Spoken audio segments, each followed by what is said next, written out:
बहुत पुरानी बात है।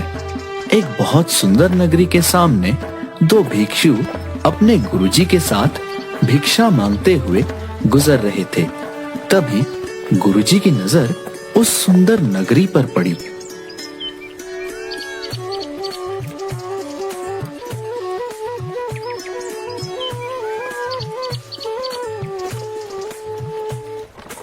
वाह वाह वाह, अति सुंदर। इस नगरी को देख के तो आंखें तृप्त हो गईं। बहुत सुंदर नगरी है।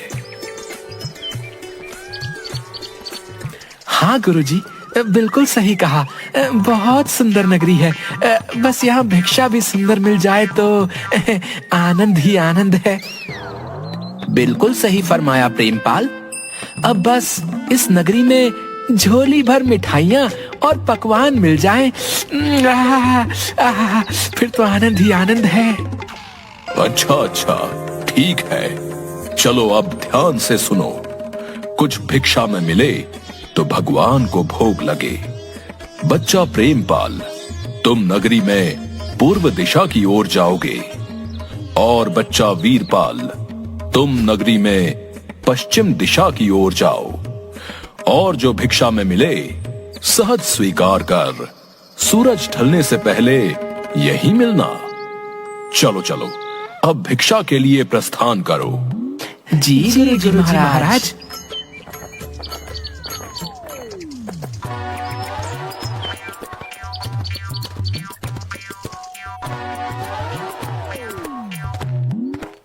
अरे वाह, चलो कोई तो दिखा। ऐसा करता हूँ, एक बार राशन का दाम पूछता हूँ। अगर सस्ता हुआ तो थोड़ा ले चलूंगा अपने साथ। गुरुजी महाराज बड़े प्रसन्न होंगे। क्यों बनिए, आटे का क्या भाव है? अरे अरे बाबा जी, प्रणाम बाबा जी। टके सेर बाबा जी। और चावल? वो भी टके सेर। और चीनी? चीनी क्या भाव दी? टके सेर। सब टके सेर? ये सब सच है क्या? एक बार दूसरी दुकान में पूछ कर देखता हूँ, उधर का क्या हाल है।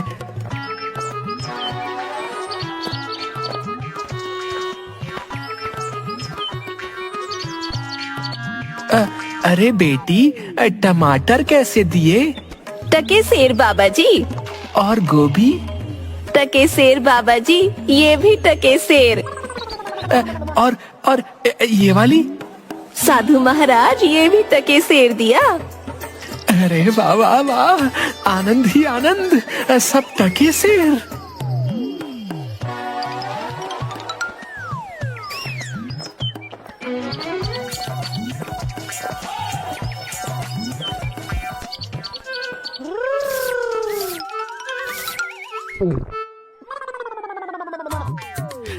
ओ भाई हलवाई, मिठाई किस भाव देते हो? कौन हो? किस देश से आए हो? टके शहर की नगरी में क्या सोच के आए हो? कविता, तो हम कहाँ कम हैं, ये लीजिए। हम कहाँ से आएंगे भाई, अपना न कोई घर न कोई ठिकाना, जिधर शरण मिली उधर रात कटे, यही हम साधुओं का ठिकाना। अब जरा अपनी स्वादिष्ट मिठाई का मोल तो बताना। टके शहर बाबा, टके शहर, जो चाहो वो पाओ, मूल्य रहेगा टके शहर। ये क्या कहते हो हलवाई? सब टके सेर? सारी मिठाई टके सेर? वाह भाई वाह, नाम क्या है इस टके सेर की नगरी का हलवाई? बाबा अंधेर नगरी। वाह वाह भाई, अंधेर नगरी, चौपट राजा, टके सेर भाजी, टके सेर खाजा। तो बाबा कुछ लेना हो तो बताइएगा, क्या बंधवाऊं आपके लिए? बच्चा, मांगकर 5 पैसे लाया हूँ, सबकी मिठाई कर दो। हाँ,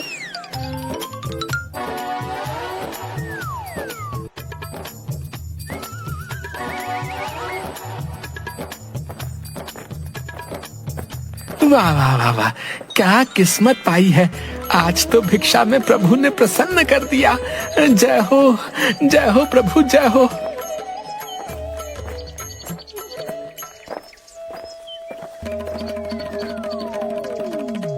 बच्चा वीरपाल, क्या भिक्षा लाए? गठरी तो बहुत भारी मालूम होती है। गुरुजी महाराज, 5 पैसे भिक्षा में मिले थे, उसी से गठरी भर मिठाई लाया हूँ। अरे बच्चा, 5 पैसे में गठरी भर मिठाई? ये कौन सी नगरी है? अंधेर नगरी, चौपट राजा, टके शेर भाजी, टके शेर खाजा। अरे राम राम राम राम, राम बचाए लाखों पाए।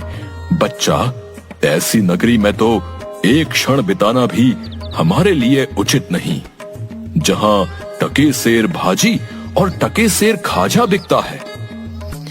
गुरुजी, ऐसा तो संसार भर में कोई देश नहीं है जहां 2 पैसे पास रहने से मजे से पेट भरता है। मैं तो इस नगरी को छोड़कर नहीं जाऊंगा। हाँ, देख बच्चा, पीछे पछताएगा। मैं तो इस नगरी में एक पल भी नहीं रहूंगा। देख, मेरी बात मान, पीछे पछताएगा। मैं तो जाता हूँ, पर इतना कह देता हूँ कि कभी संकट पड़े तो याद करना। देख वीरपाल, क्यों जिद करता है? जब गुरुजी ने कहा चल, तो चल यहाँ से। यहाँ रुकना उचित नहीं। अरे जा जा चिपको कहीं का, चिपका रहे अपने गुरुजी से। मैं तो इस नगरी में पेट भर खाऊंगा। तू भूखा भिक्षा मांग, मैं नहीं जाने वाला।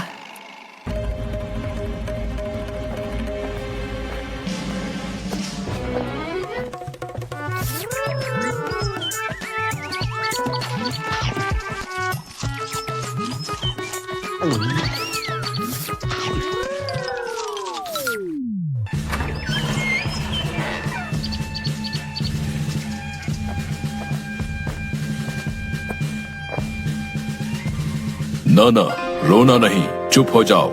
बताओ बताओ, क्यों रो रहे हो? महाराज, कल्लू बनिए की दीवार गिर पड़ी, सो मेरी बकरी उसके नीचे दब के मर गई। दुहाई है महाराज, न्याय हो। बहुत बुरा हुआ। हाँ, तो फिर जाओ, उस कल्लू बनिए को पकड़ कर लाओ। क्यों बनिए, ये कैसी दीवार बनवाई थी जो इसकी बकरी दब कर मर गई? बता। महाराज, मेरा कुछ दोष नहीं, कारीगर ने ऐसी दीवार बनाई कि गिर पड़ी, इसमें मेरा कुछ दोष नहीं। ये तो बेकसूर है, छोड़ दो इसे और कारीगर को पकड़ कर लाओ।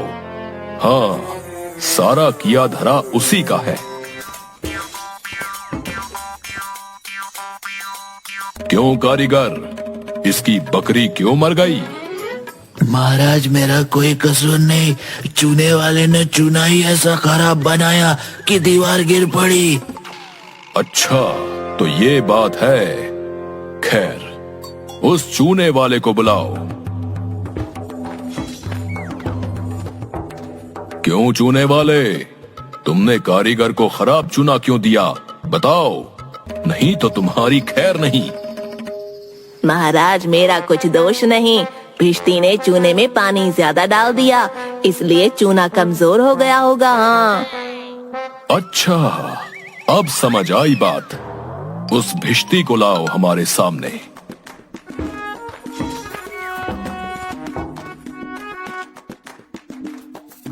क्यों भिश्ती, इतना पानी क्यों मिलाया तुमने कि इसकी दीवार गिर पड़ी और बकरी दबकर मर गई?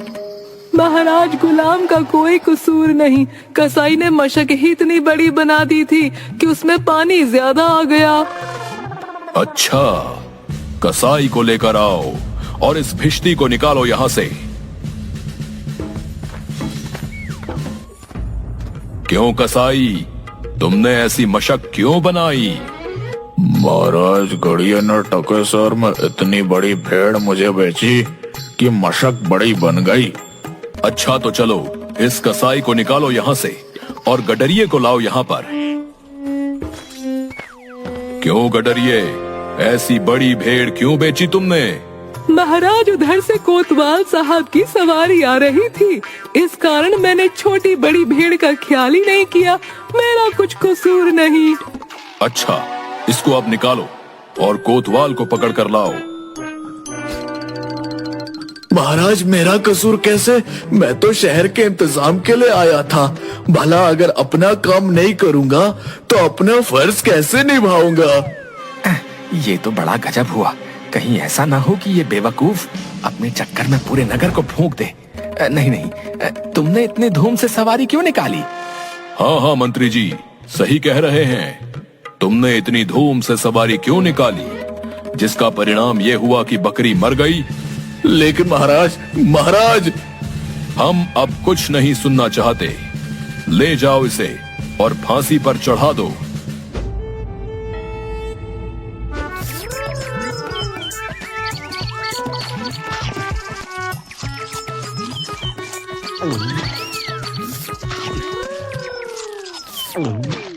गुरुजी भी ना मुझे इस खूबसूरत नगरी से जाने को बोल रहे थे।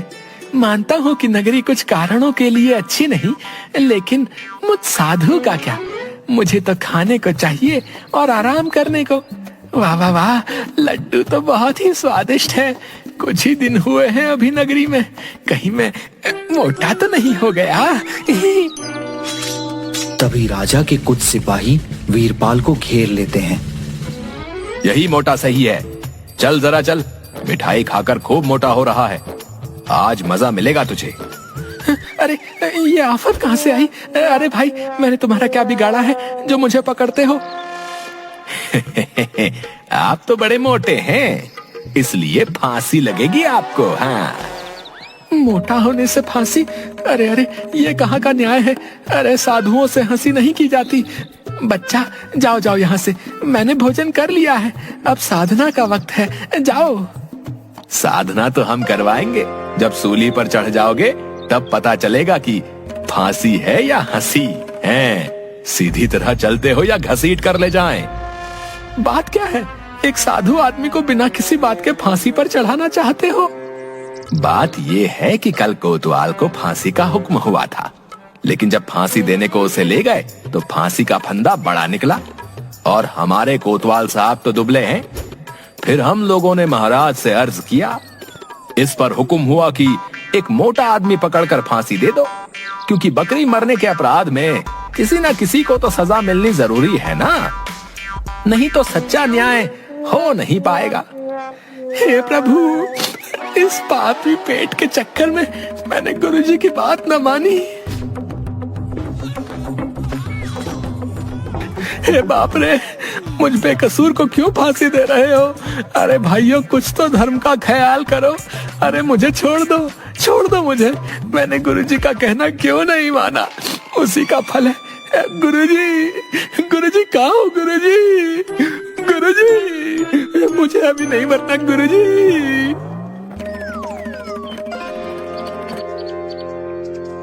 अरे बच्चा वीरपाल, तेरी ये क्या दशा है? गुरुजी, दीवार के नीचे बकरी दब गई, जिसके लिए मुझे फांसी दी जा रही है। गुरुजी, बचाइए मुझे गुरुजी। अरे बच्चा, अरे मैंने तो तुझसे पहले ही कहा था ऐसे नगर में रहना ठीक नहीं, लेकिन तूने मेरी बात नहीं मानी। मैंने आपका कहा नहीं माना, उसी का फल मिल रहा है मुझे। बचाइए गुरुजी, बचाइए। देख बच्चा, डर मत। सुनो सब, मुझे अपने शिष्य को अंतिम उपदेश देना है। तुम लोग जरा किनारे हो जाओ। इसके बाद तुम जो कर रहे थे वो कर लेना। अब हटो पीछे। महाराज, हम पीछे हट जाते हैं। आप बेशक उपदेश दे सकते हैं।